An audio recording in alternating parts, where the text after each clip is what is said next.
Clarkson's farm star Jeremy Clarkson, 62, has revealed what he really thinks about Prime Minister Boris Johnson, 58, after the Tory leader addressed him directly about his concerns on Twitter last week.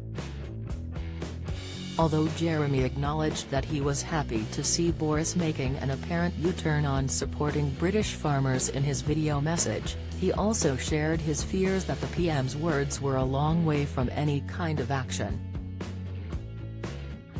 The Grand Tour host cited his own struggles in his latest column.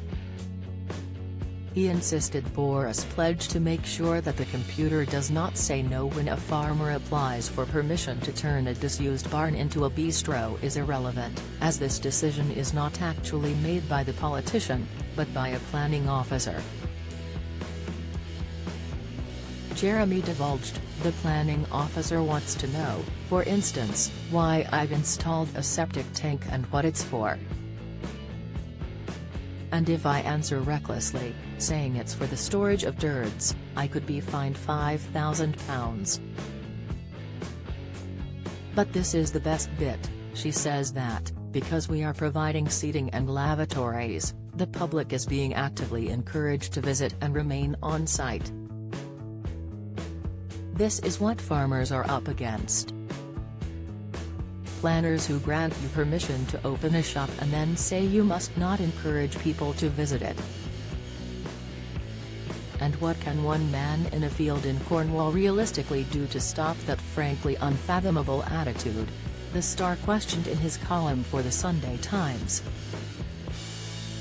Instead, Jeremy suggested, this, then, is my personal message back to Johnson: you've got to announce that you will not tolerate eishness. It comes after Jeremy issued a plea to the government in view of his 7 million followers, saying in a video, "Hi, I'm Jeremy Clarkson, and in the next parliament I would like to see the government prioritising farming. We've been asked to diversify, and when we try to do that, the local authorities tell us we can't. That needs addressing," he added in the post. It wasn't long before Jeremy was informed that Johnson was aware of his worries about farming. "Thanks for this, Jeremy, the PM has seen this and his response is incoming," read the message from Boris Johnson's spokesperson. The PM later appeared in a video filmed on a farm, personally addressing Jeremy's worries. He said he hoped Jeremy was aware of the government's food strategy, which promised to back British farming and eating more of what we grow here. Johnson said he was keen to ensure farmers have access to the labour they need, and support when it comes to fuel and fertiliser costs, as well as access to innovation. "We are putting a lot of money into new technology," he continued. "I have just been looking at a machine that can plant 150,000 cabbages, Jeremy, every day.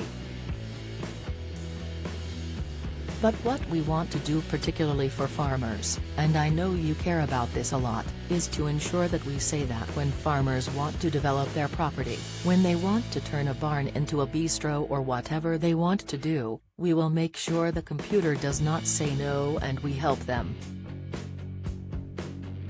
Help farmers make the most of their crops and the most of their land as well." Jeremy seemed content with Johnson's response at the time, writing back on Twitter, "Excellent news. Let's hope the district councils and the silly red trouser people now back down.